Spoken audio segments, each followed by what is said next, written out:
আপনাদের জন্য বিএনপি বাংলাদেশে একমাত্র সংগঠন দীর্ঘ 17 বছর এদেশের মানুষ ভোট দিতে পারে।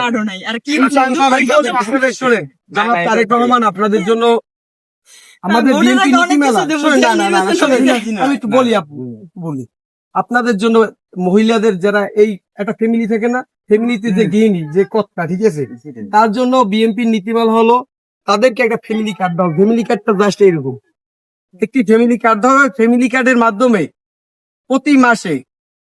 প্রতি মাসে আপনার হয়তোবা 2500 টাকা দিবে বা 2500 টাকা সমূল্যের নিত্য প্রয়োজনীয় জিনিস দেবে, যার মাধ্যমে একটা ফ্যামিলিতে কিন্তু 2500 টাকা যদি একটা গৃহিণী পায়, সে কিন্তু ফ্যামিলির কাজে ব্যবহার করবে।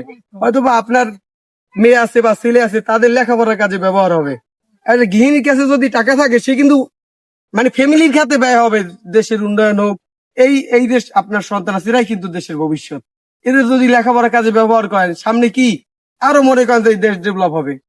এই যে আপনার যে এই যে সন্তান আছে, সন্তানদের জন্য বিএনপি কি রাখছে, তাদের লেখাপড়ার জন্য এই যে আপনার দেখা কর্মমুখী শিক্ষা ব্যবস্থা নিশ্চিত করবে বিএনপি। যেমন এই দেখা যায় 10টা 12টা একটা শিক্ষার্থী বই পড়তে হয়, এইটা কমাই নিয়ে কারিগরি শিক্ষা যেরকম হয় না, ওই রকম। এবং বাসা যদি ভাই থাকে, যদি জমি থাকে, ঠিক আছে, সেই ক্ষেত্রে ভাই যদি যদি আপনাদের জমি থাকে, কৃষকদের জন্য আপনার এইরকম একটা কার্ড আছে, এটা হলো কৃষক কার্ড। তাদের প্রতি বছরের প্রতি মৌসুমের একবার, ঠিক আছে, দেখা যায় যদি ধানের সিজন হয়, ধান দেয় সেই ক্ষেত্রে ধানের সরকারি ভাবে ধান দেওয়া হবে। তারপর সার, কীটনাশক, এক মৌসুমে যা প্রয়োজন একটা ফসল উৎপাদন করা থেকে বিক্রি পর্যন্ত একটা কৃষকের যা প্রয়োজন সবগুলো বিএনপি দিবে।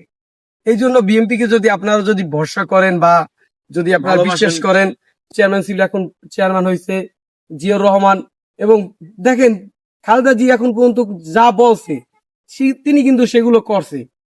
যদি আপনারা 5 বছরের জন্য সুযোগ দেন, দেখা যায় অনেক এখন বর্তমানে কিন্তু তালিম ব্যবস্থা আছে। এই জন্য আমরা প্রতিটা যাই আপনাদের ঘরে ঘরে যাচ্ছি, এই জন্য যে তালিম ব্যবস্থা আছে, সেই ক্ষেত্রে তারা বিভিন্ন রকম প্রলোভন দেখায় যে অমুক প্রতীকী ভোট দিলে জান্নাতে যাবে।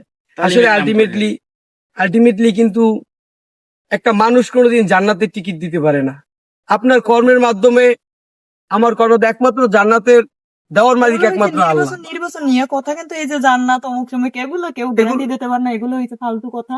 আর ফালতু করে মানুষের বিভ্রান্ত করা। মানুষের মূল লক্ষ্য হয়েছে যে সে দেশের জন্য কিছু কাজ করবে, এটি হয়েছে মূল কথা। কিন্তু এখন হে যদি বলে জান্নাত পাইবি, এগুলো হচ্ছে ফাও কথা বললে মানুষকে আরো অনেক করে। এই তবে আমরা কোনো উপকার সাহায্য করার ইনশাআল্লাহ পাবেন। আপা শোনেন, জনাব তারেক রহমান বলছে কি যে এই যে ফ্যামিলি কার্ড আছে না, ফ্যামিলি কার্ড দেখা যায় কি আপনার অমুকের দেশে, আমাদের অনেকের পেটে ক্ষুদ্র আছে, অনেকের পেটে ক্ষুদ্র নেই, কিন্তু সবাই কিন্তু চায় যে মনে সরকারি একটা সুযোগ সুবিধা পাবে। সেই জন্য জনাব তারেক রহমান বলছে এই দেশে 4 কোটি ফ্যামিলি, 4 কোটি ফ্যামিলির ভিতরে 4 কোটি ফ্যামিলি এই সুযোগ সুবিধা পাবে। সমাজের উচ্চবিত্ত, মধ্যবিত্ত, নিম্নবিত্ত সবাই এই সুযোগ সুবিধাটা পাবে। সুতরাং এখানে মনে করেন যদি কেউ যদি বলে যে অমুকের সুযোগ সুবিধা, ডিভাইডেড করার কোনো সুযোগ নেই, এই সুযোগ সুবিধা সবাই পাবে। আর আগের দিন শোনেন, সুযোগ সুবিধা পায় কারা জানেন? যাদের আছে তারা সুযোগ সুবিধা বেশি পায়। গরিবই থাকে।